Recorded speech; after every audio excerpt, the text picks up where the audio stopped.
Hi, everyone. Thanks for joining us today. My name is Cody Cassidy, and I'm the Outreach Associate here at GuideStar.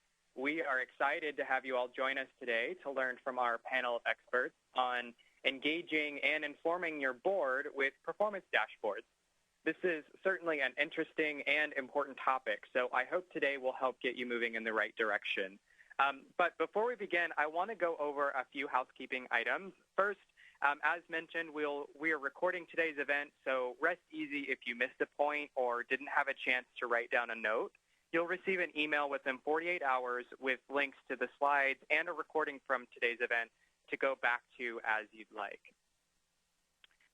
Next, we've blocked off about 15 minutes at the end of today's event to answer your questions. To submit a question, simply drop it into the Q&A box here within the WebEx platform. If you don't see that right now, move up to the top of your screen and select the Q&A button. If you're on a Mac, it looks a little different. The button is at the bottom. And finally, we are live tweeting today's event using the hashtag NPO Dashboards on Twitter. So please feel free to join us in the conversation on Twitter using it. You'll also receive a post-event survey when you close out of today's event that will pop up automatically. We'd love to hear your feedback or any additional questions that you have there as well.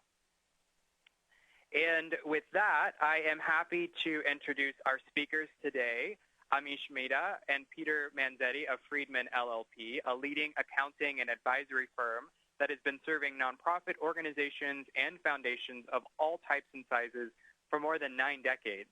Amish is a partner and the not-for-profit practice leader at Friedman and has spent nearly 25 years providing accounting, auditing, and advisory services to nonprofit institutions. Peter, the director of the Governance, Risk, and Compliance Services practice at Friedman, has assisted nonprofits to identify and assess their significant risk exposures and devise strategies to reduce those risks, including the implementation of performance reporting dashboards like we're discussing today, and internal control procedures. He sits on the boards of the Big Brothers Big Sisters of Northern New Jersey and Clothes for Kids' Sake, Inc.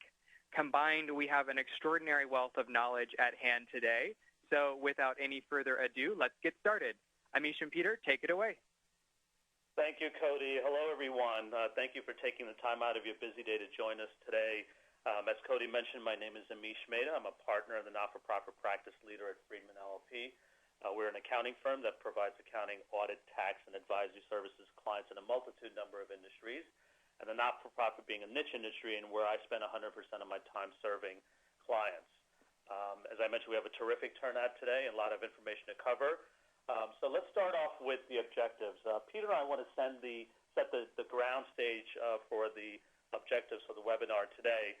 You know, given the diversity of the various types of nonprofit organizations, it would be impossible to have a webinar and have participants walk away from this webinar saying, I know exactly how to create a performance dashboard for my organization, given the diversity of the types of not-for-profit organizations out there. In the case study of the example that we have today where Peter serves as a board member of a Big Brothers Big Sisters of Northern New Jersey, it happens to be a social service organization. You know, on the webinar today, as far as participants, we will have folks from membership organizations, perhaps a college university. So again, a very diverse set of not-for-profits that are out there. Each one of them would require their own unique performance dashboard. So let's talk a little bit about the goals and the objectives of the webinar. So we're going to talk a little bit about the benefits of a performance dashboard, how board members, as well as senior management, as well as the public will benefit of creating a unique performance dashboard for your organization. Peter's going to walk everyone through the process that they undertook in terms of senior management and his board in creating their own unique performance dashboard. He's also going to talk about the relevant elements or the inputs used in creating their performance dashboard, as well as the various approaches that they overcame and some of the perceived hurdles and challenges that they came about in creating their performance dashboard. And afterwards, at the conclusion of the webinar, you have our contact information, and Peter and I are both available to have one-on-one discussions with any organization if that would like our assistance in creating their own unique performance dashboard. So let's start off with the polling questions. We want to thank everyone for taking the time to answer the questions that we put out During the registration process, we received a tremendous amount of responses, some really good data that we were able to take. So as far as the first question that was posed in terms of satisfaction with the current level of financial and or mission-specific performance reporting that you're being provided with, about 50% said yes, but then we still had a significant percentage, 40%, that said no. And then we asked a follow-up question, well, if the answer is no, why? And what we did, like I said, we received a tremendous amount of data. We tried to take all the data and summarize it down to 5 bullet points that I'll briefly walk everyone through.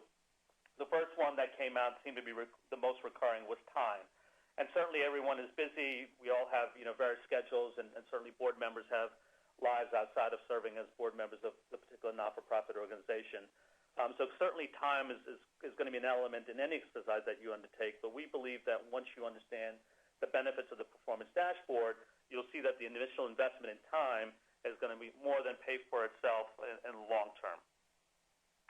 As far as accurate data and data collection limitations, dashboards should not have or require complicated or expensive data collection undertakings because all levels of not-for-profits, no matter what size you are, you have a certain amount of data that's already readily available.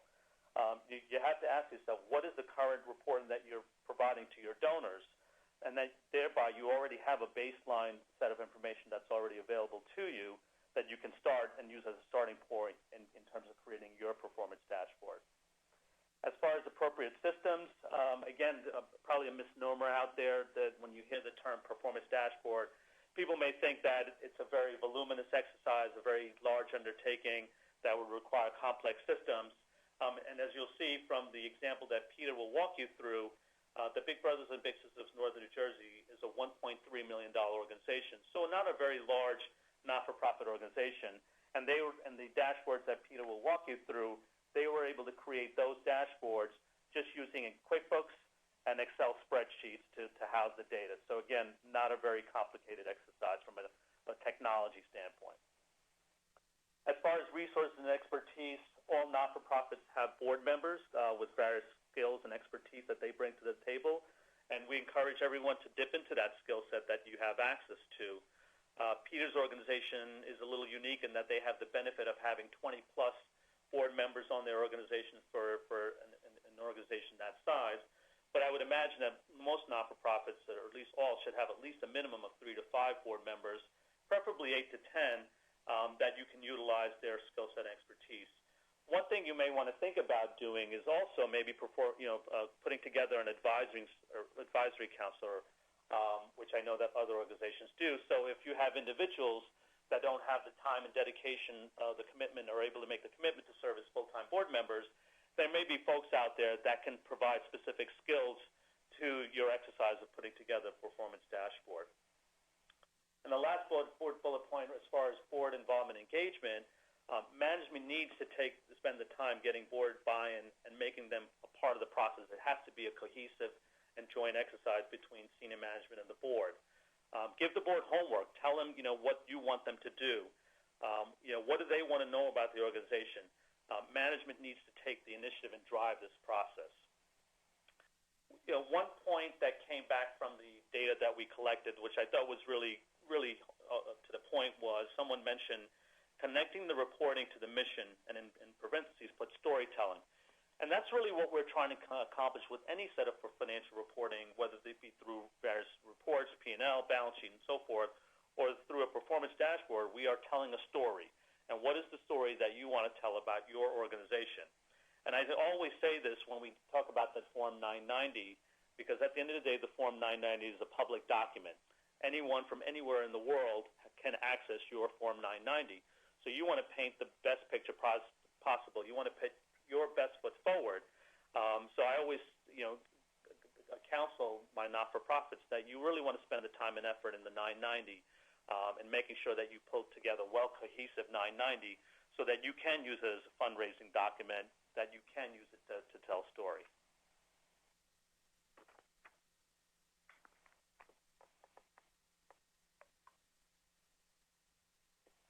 So we put together, this analogy has been made between the dashboard of a car and that of a performance dashboard.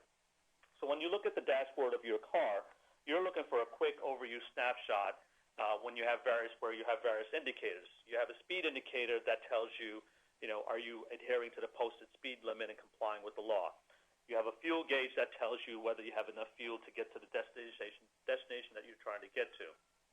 You have various warning light indicators, is the car overheating, and so forth. So the car's dashboard is giving you a quick overview snapshot to enable you to make certain decisions. Therefore, when we create a performance dashboard, it's the same concept. You want to be able to give the users an overall quick snapshot of what matters most to the organization, whether it be, on the car's dashboard, you've got 8 or 10 indicators. What are the 8 or 10 indicators or whatever you believe is the right number for your organization that gives the users or the readers a quick snapshot of your organization? So what's the dashboard? It's basically a quick way to present a comprehensive overview of your organization's status and the overall direction that it's going through. It displays pre-selected critical measures of organizational performance and mission effectiveness. It's something that is going to evolve over time. You're not going to come through as the first step process saying, okay, this is our dashboard, we've got it right from the get-go, and we can run with it.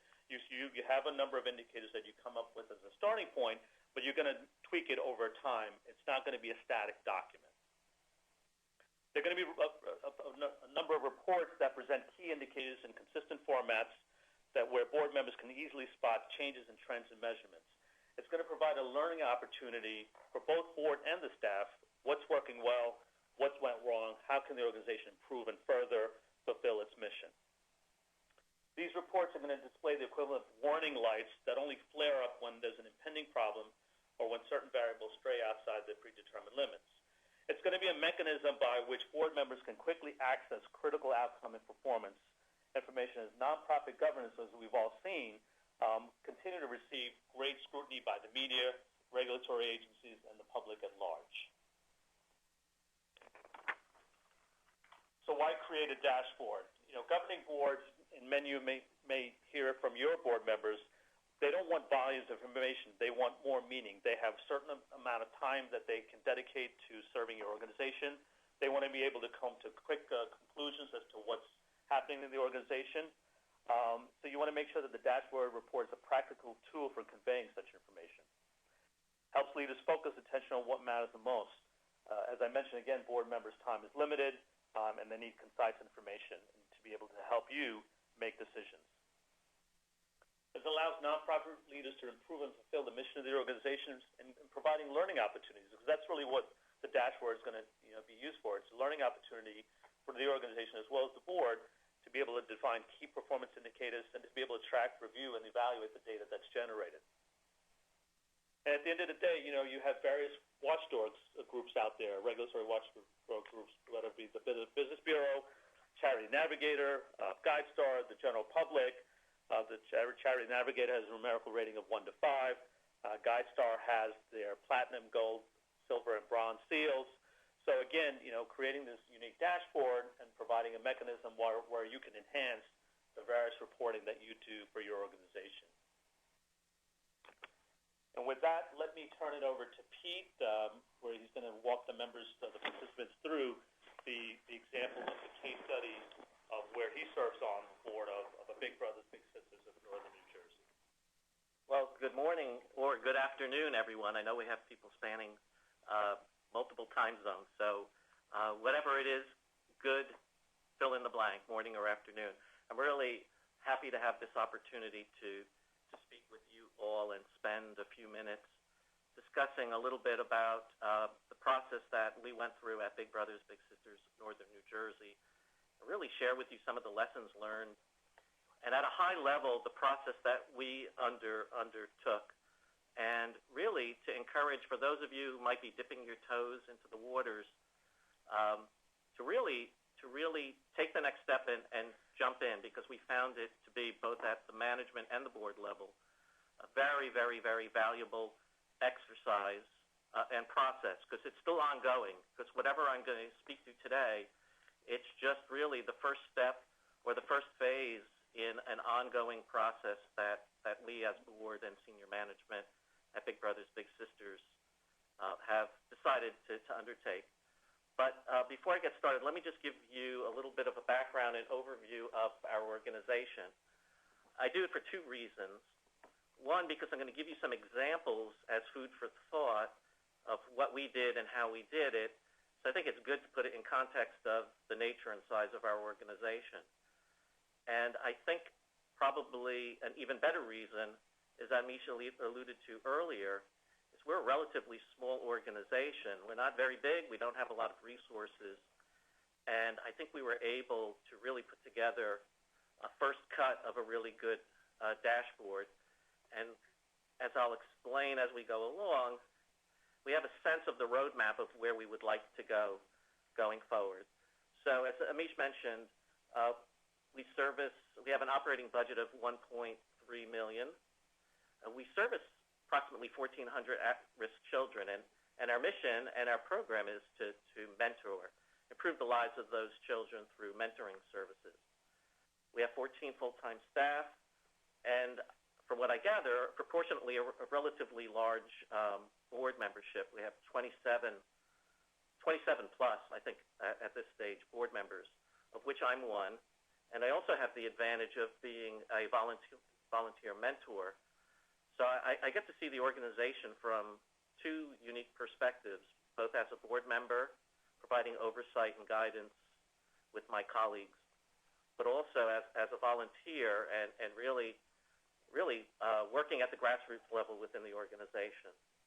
Now, again, as Amish mentioned, that in the grand scheme of the nonprofit world, a $1.3 million organization is probably on the small side, and certainly from a Big Brothers Big Sisters perspective, I think we just nudged from a smaller Big Brothers Big Sister chapter to a lower end of the medium-sized chapter. So, again, size doesn't matter in this case. It doesn't matter how big, how small you are. You really can, if you put the time and energy and effort into it, you can produce a very good, viable product. As I mentioned, I'm going to share some of our best practices, some of our process and learnings. But as Mish mentioned earlier, there's no one-size-fits-all. So put everything in context as food for thought. When I give an example of what we've done or how we did it, I really encourage you to ask yourselves as we go along, how would I apply that step or that approach to my own organization? What are the similarities? What are the differences between Pete's mission or, Big Brothers Big Sisters mission and my organization? And how did they go about measuring things? And how would I do things differently? How might I do things similarly? And I would encourage you as we go along to jot these things down and bring them back to your teams and your boards. I won't spend too much time on this slide because Amish really teed up a lot of the very same management information gaps and requirements that we had as a senior management team and a board. And for sure, we certainly received, like I'm sure all or most of you have, we do get our detailed P&Ls. We do get a chairman's or chairwoman's report. We get a CEO report, a treasurer's report, et cetera, as part of the board package in advance of our meeting. And we still do. But what was lacking was really a summary, a document that unified everything and really highlighted the things that we should be focusing on. And what's different now with us having implemented a dashboard, or our first foray in the dashboard, is we look at everything through the lens of the dashboard reporting. And we really only refer to those detailed documents, the reports, the P&L, et cetera, as needed during our meeting. And we really only use them to address a couple of things. If there was a variance highlighted in the dashboard, and in a few minutes I'll show you how we flag above average or less than average or less than expected performance.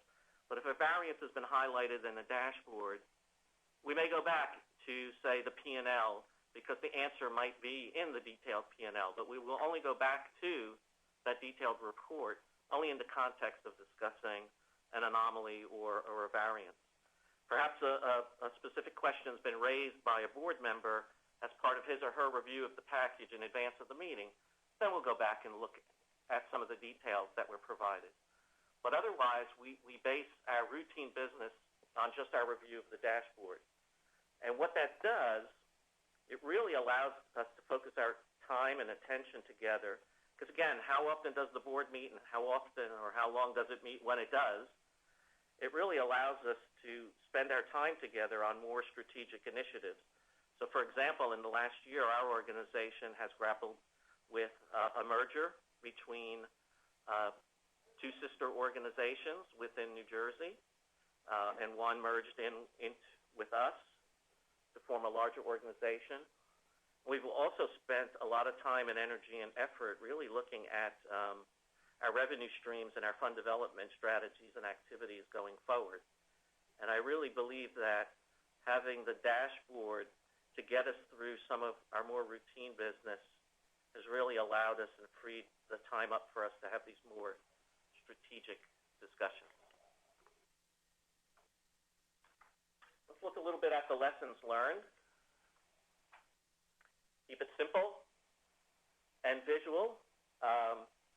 I think we all appreciate the old adage that a picture's worth 1,000 words, and there's science behind it. So simple and visual is really impactful. The second lesson learned is focus on the measures and the design of your dashboard. Don't get hung up in the mechanics, and by the mechanics, it's the Excel piece of it. I would estimate we probably spent 80% of our time on the design of our dashboard, maybe about 20% of the time on the build-out, which was taking our design, creating the Excel templates that you'll see in a few minutes. Another lesson learned, which I didn't put here, but awfully it really helps to have, even though I will say this, I could create a basic dashboard after about a 15-minute tutorial, but it really, really helps to have an Excel-savvy staff member or board member to help you with the build. So really, when we talk about skills, expertise, who forms the team, something to consider. Just to put things into perspective, we had about 4 or 5 planning and design meetings, evening meetings, as a board/management team that lasted about 90 minutes. So in about 5 90-minute meetings, we really worked through the design of what we wanted and how we wanted it to be depicted. We then turned it over to staff who created the dashboards, maybe spent not quite a day building out the dashboards that we had designed over those design meetings. And then we reconvened one last time to really look at the draft product and tweak it and get it ready for full board review. So it really didn't take too much time, and hopefully when I go through the process steps, you'll see why. The ongoing maintenance is not onerous at all. Once you design your templates, you're really dropping in the new period's data. And again, as Amish mentioned, between QuickBooks and our Big Brothers Big Sisters platform, AIM, which really has our match support and our match information on it, we had, at least for the first stage or the first phase of our dashboard, we had everything we really needed. Which leads me to my point, is you have to really do it in stages. You know, don't shoot for the moon. You might want to have the moon in the back of your mind, but don't shoot for the moon. Do it in stages. Start with mission critical activities and measures, and look at the financials that really give you an indication of the health and well-being of your organization. Leverage what you have available. And I think what you'll find when you really think it through, you probably all pretty much have a fair amount of good, credible information that you could use to get the ball rolling.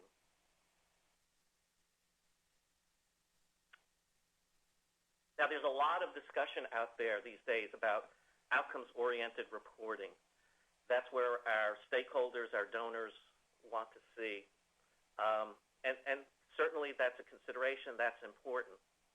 But I would first recommend that we take a look at mission-specific activities, build a baseline reporting, and then move as a second or third phase of your dashboard evolution, looking at outcomes.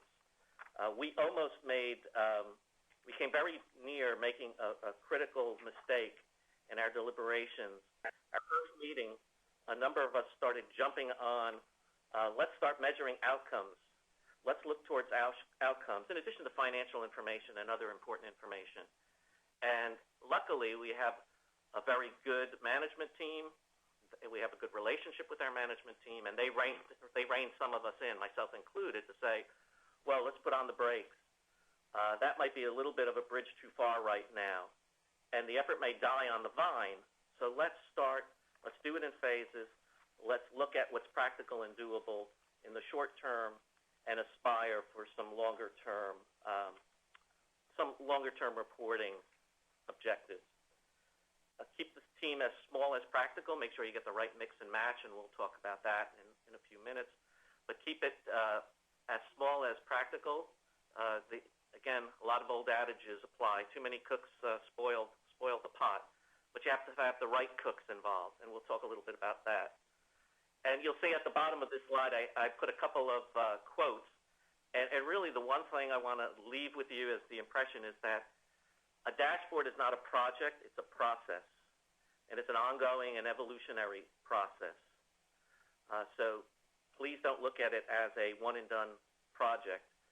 And the other thing, again, is start with something good and have a vision of how you want to build it to make it better going forward.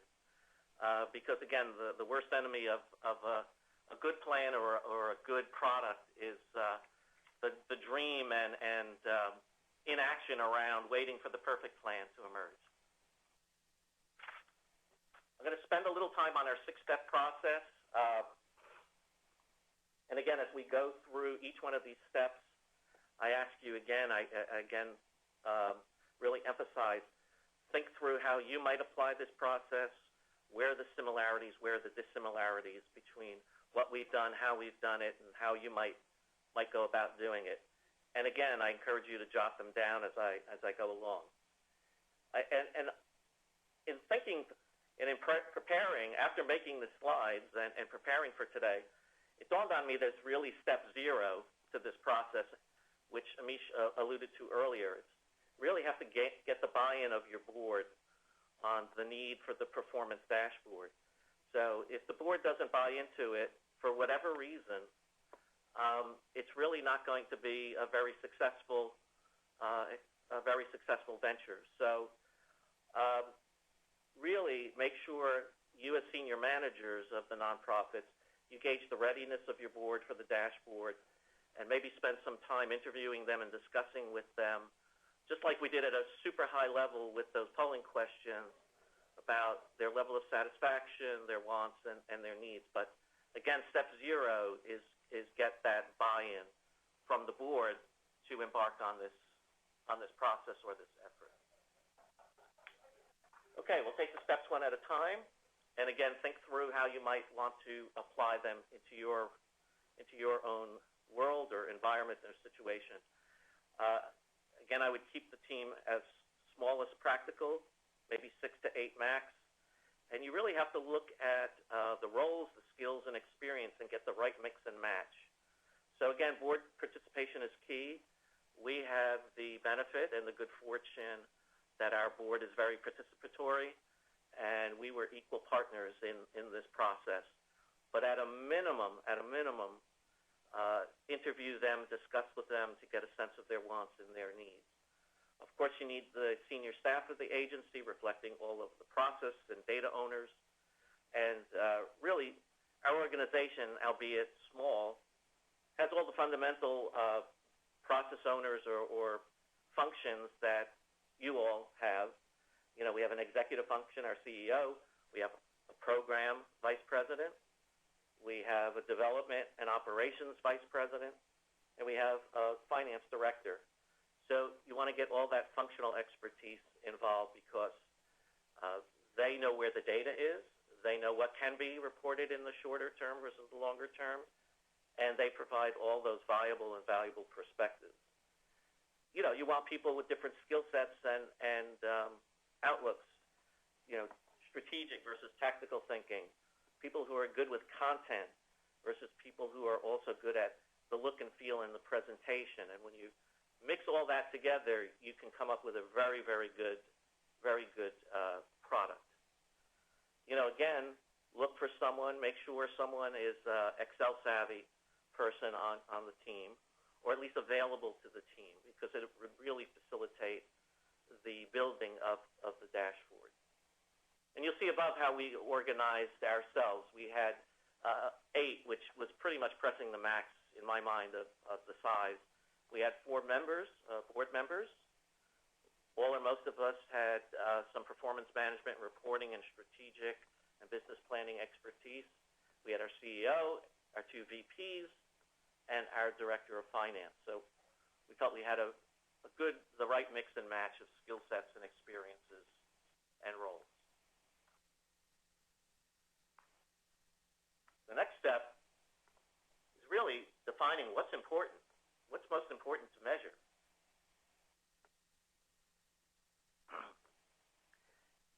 Excuse me. And I mentioned earlier,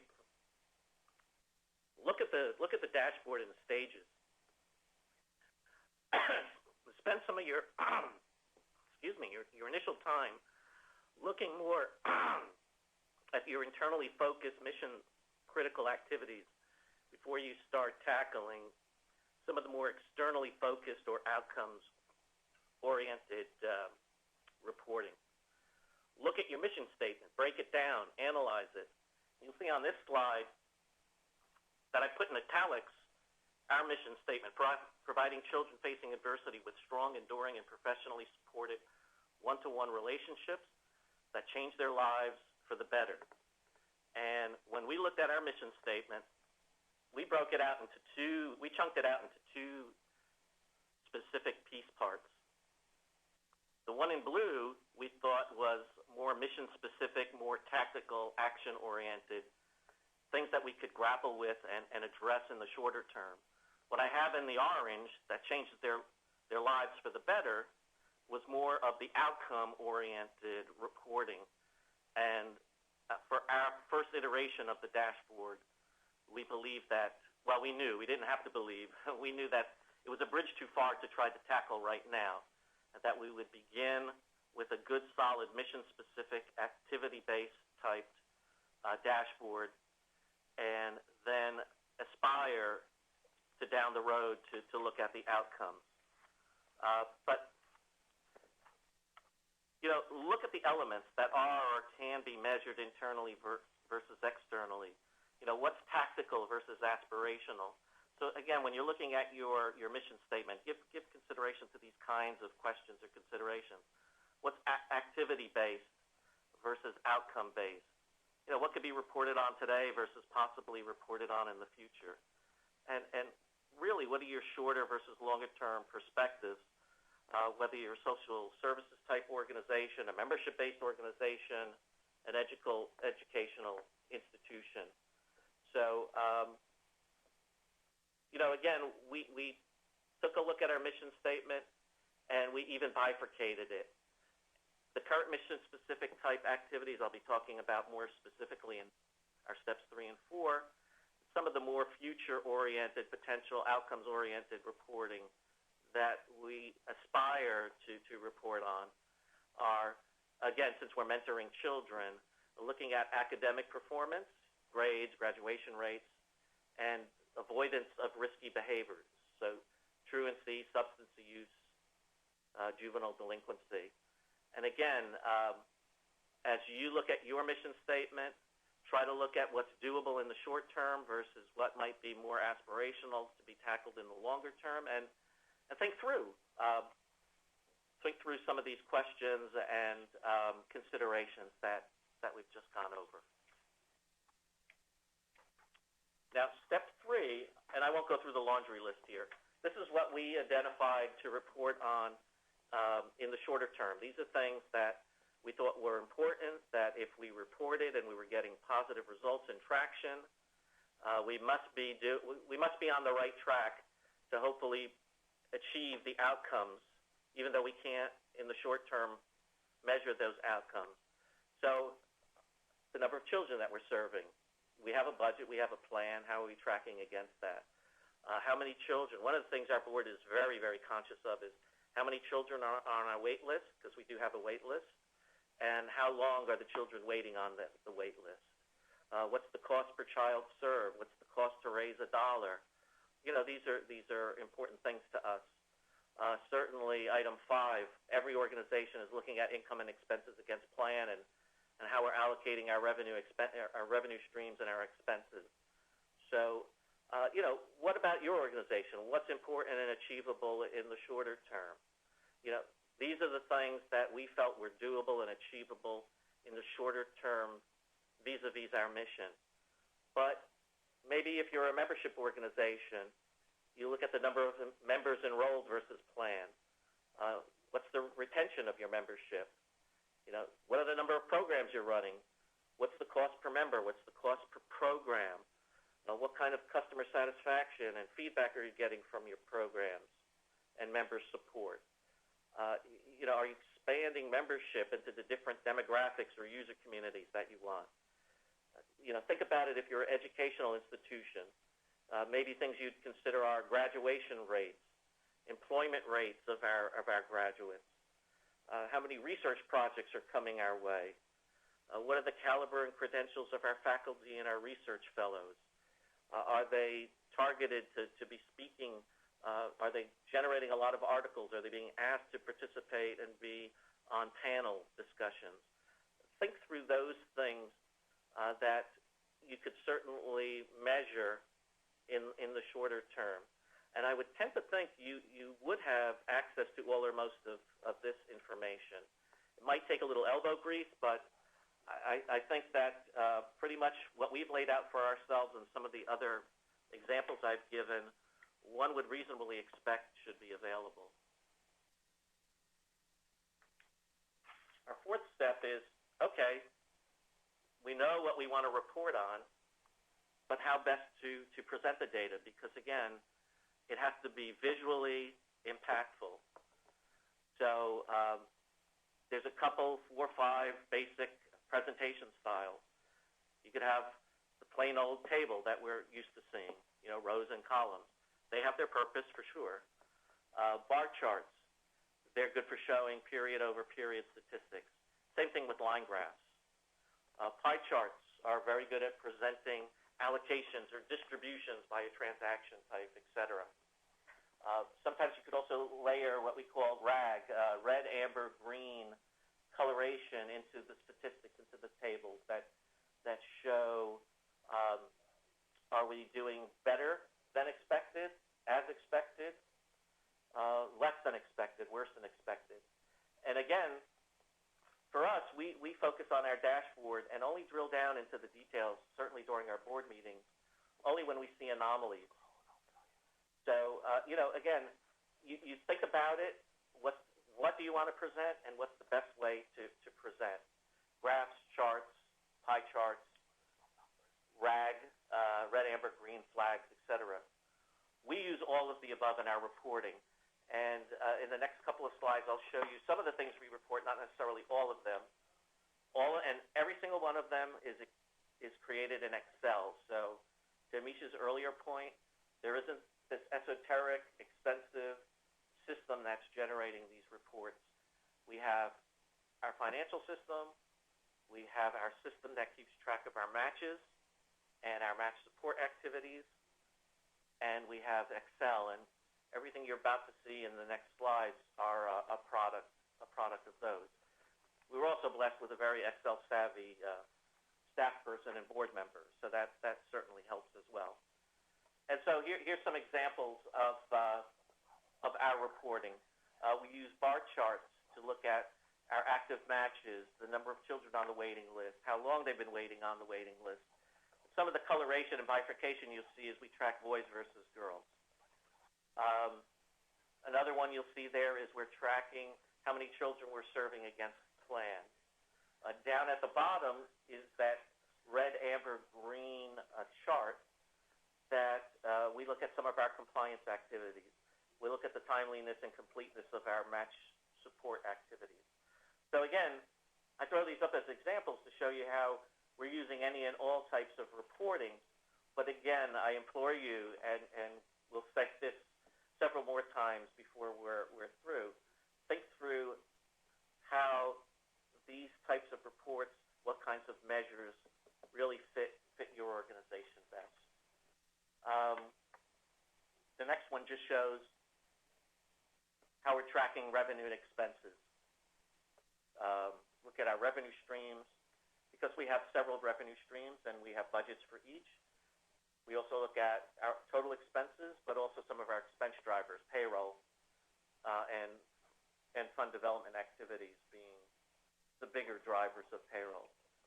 We use some pie charts for our allocations of expenses.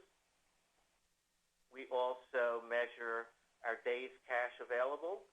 The story behind that, which is, I think it's good for everybody, but after the financial crash, our organization, probably like many, were almost at death's door. Having a rainy day fund became very important to our board. So one of our measures is keeping track of how many days or how many months do we have available.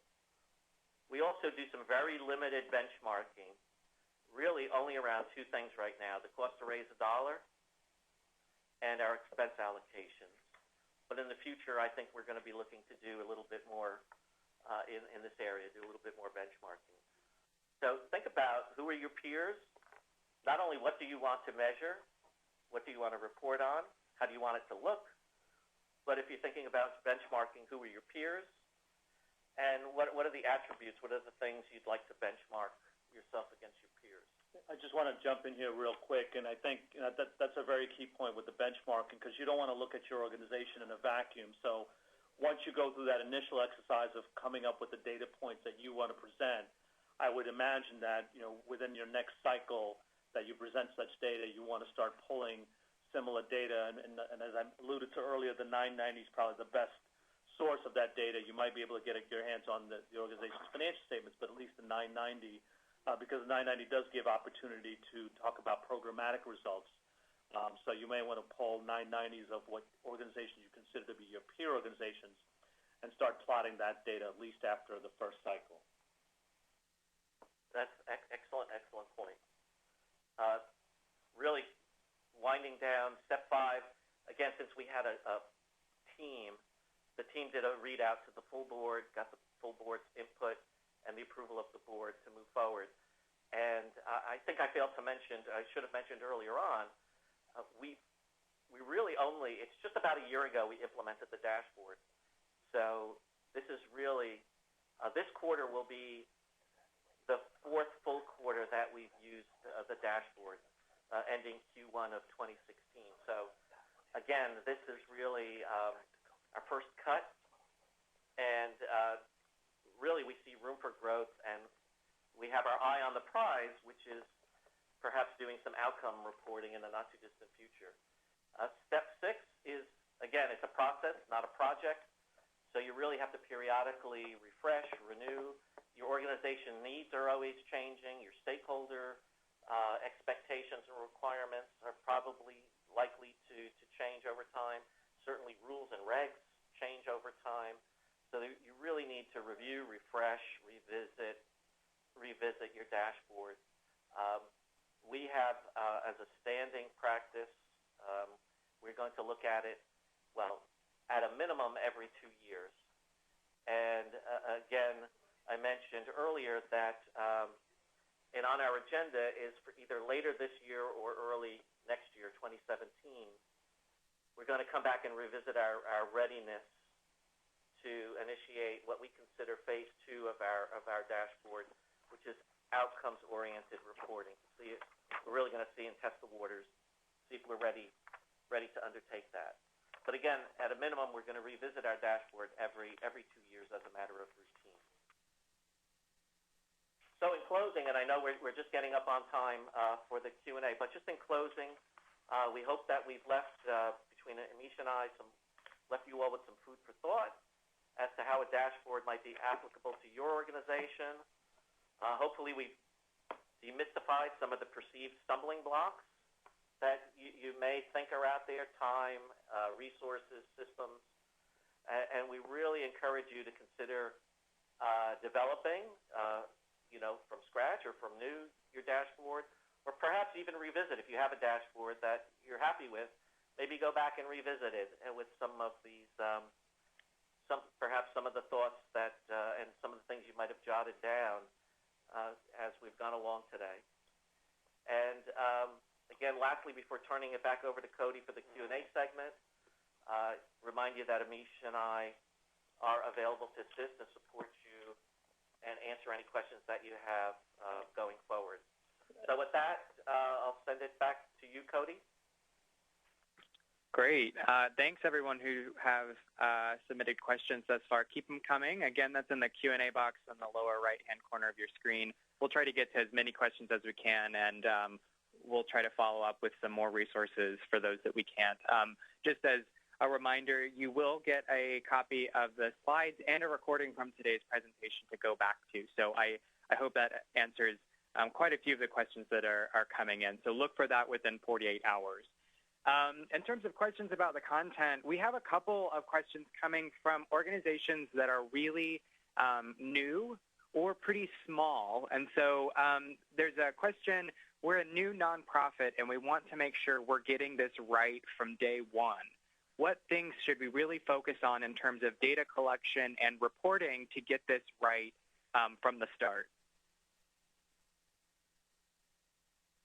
Well, I would start, you're new, but you have a mission. So again, look at your mission and look at those activities that you could perform, albeit you're just starting out in small, but those activities that are critical to mission achievement.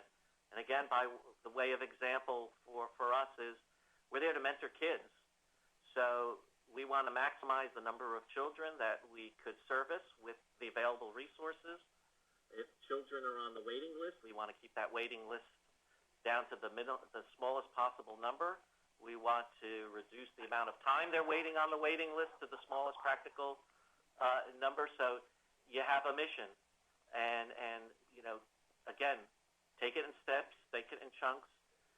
Everybody has the financial health and well-being of your organization is important. So real basic measures around how are we doing against our revenue budget and our expense budget. And if we're tracking, if we're off, if we're a little bit off on the negative side, really use the dashboard to alert the right people to look at it and drill down. So again, we're a small organization as well, and it's doable. You don't have to be a very long-standing, very large, resource-rich organization to do some basic measuring and monitoring. I also want to point out that Pete alluded to a publication that he utilized as part of the presentation. It's called the Nonprofit Dashboard, which is a board-sourced publication, and the author is Lawrence Butler. So we found that to be a valuable tool. And certainly Pete did as well in undertaking, the performance and putting together the performance dashboard for his organization. So I would encourage everyone to utilize that as a tool as well in helping you formulate your own performance dashboard. Great. And so kind of a follow-up on that. So for an organization that's kind of getting started, as an organization they're getting started, or an organization that's been around for a while but getting started with this sort of reporting and performance dashboard, if they haven't been collecting the data for a while, it sounds like there's going to be a little bit of a delay before they can report that data when they have to collect it first. So there's a question about someone wanting to help set the expectations of the board realistically for a time frame on when the dashboard will really be meaningful. So what is a really good time frame for that? Is it a month, a year? Is it something in between? Yeah, I think I kind of alluded to that earlier when I made the point that you probably need at least 2 cycles to have more meaning behind your dashboard, in my opinion. But I'll let Pete chime in because they've gone through 1 cycle. But certainly that they probably will continue to refine their process. Well, I would say that that's a good point. If you don't have the data, you may have some explaining to do to your board. But if you don't have the data, you have to manage their expectations. First, everyone could agree on, based on our organization, these are the right things to measure, and then start putting together expectations of these things we could start reporting on a little sooner rather than later. But I would think within 6, and certainly at the end of the first quarter, you should be able to report on some of those measures, maybe not every single one of them that is mutually agreed to be important. And maybe within 6 months down the road, you really should be able to demonstrate that you're collecting all of the relevant data that's been determined to be appropriate and important. And then maybe at the end of your first year of reporting, then you might be able to start considering where it's appropriate to start sharing it start sharing it outside your organization beyond just your board. Having said that, we don't share. Our dashboard right now is just used a tool between management and board. So I would say you put together a project plan, a timeline as to, again, start what's doable. Don't wait. Start what's doable. Have your framework. Manage expectations. We could start reporting on this in a month, in a quarter, in 6 months, or a year. And that by the end of the year, we should be reporting against all of these things. Great. And so I see we have about 5 minutes left, so we'll address just a couple of more questions, and then we'll wrap up and send you all on your way. We do have a question about an organization that is wanting to keep the dashboard really simple, but their organization itself, as well as the programs, is pretty diverse and, sort of spans the gamut there. So the idea of keeping it kind of simple seems a little bit complex. We had another question from somebody mentioning perhaps doing an organization-wide general dashboard and then maybe department or program-specific dashboards underneath that. Is that one way to do that, or do you have any other recommendations? I would say the latter. That's why I teed up at the beginning. We have one program, which certainly makes it important because everything we report on is in that context of one program, reporting children. But I do think that they're on the right track, that there's certain things that the financial health of the organization is probably an overarching item that could be reported at the organization level. But then maybe if the programs are very diverse, then you need to probably break it down program by program. Each program will have some of its own mission-specific activities that it needs to report on. And maybe based on the funding sources of those programs and the way that you need to report on expenses against those programs, you may have to have 4 or 5, to your point or to their point, a couple of dashboards underneath that, because rolling it up to the macro level, it doesn't really serve much purpose or have much utility. It has to really drill down a little bit further. I think that was a very good question, because I think Pete and I were probably focused more on the organization-wide dashboard and what you may want to consider as far as the overall organization performance. But I think doing it at the departmental level is, I think, another fantastic idea, because then you can kind of drill down and saying, okay, well, why is one department maybe more efficient at a task than if there's a similar task, even though it may be a different program than another department. So I think it would be a terrific management tool, if you could do down the line departmental benchmarking. Certainly if they have diverse programs, that might help you. You might be able to take leaders from a particular program and help them work with you in a separate program to maybe they could share some efficiencies and the like. So I think departmental benchmark is a fantastic idea. But also make sure that you first test the waters with your board. What do they want to know? What information do they think most valuable in executing and delivering on their oversight and governance responsibilities? And if they're interested in programmatic or departmental. Again, focus on their wants and needs. Because you can always have as much management reporting that you want, but also think through what the board wants to see and what the board needs to perform its job. Great. Excellent. And thanks, Amish and Peter. I think that's about it. And thanks again, everyone, for the great questions that are coming in. We will keep sorting through those and get you answers to your questions as soon as we can. This was really excellent, Amish and Peter, and thanks to all of you for joining us today. I hope you found this as informative as I did.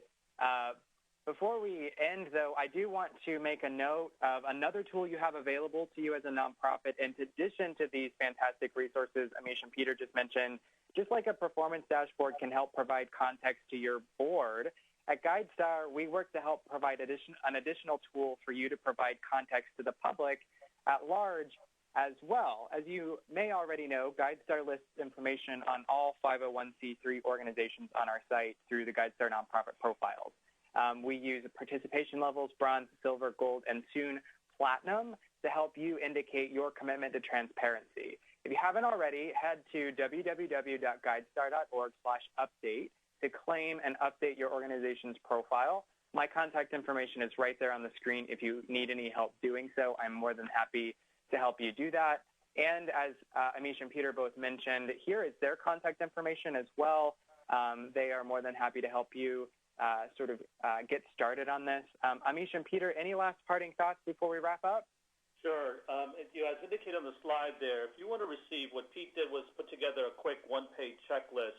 If you'd like to get a copy of that checklist for the dashboard, please reach out to Peter or myself, and we'd be happy to email you that one-page checklist. And again, I want to thank everyone for your time today. It's been a pleasure, and as I mentioned earlier, both Pete and I are available to have one-on-one discussions with any organization that wants further assistance in creating your own unique performance dashboard. Certainly, it's something that would be an extensive undertaking. We're more than happy to assist with any organization out there. So thank you. Thank you. Great. Thanks, everyone, and keep an eye out within 48 hours for links, again, to the slides and recording from today's presentation coming to your inbox pretty soon. Thanks again, everyone, and have a great rest of your day.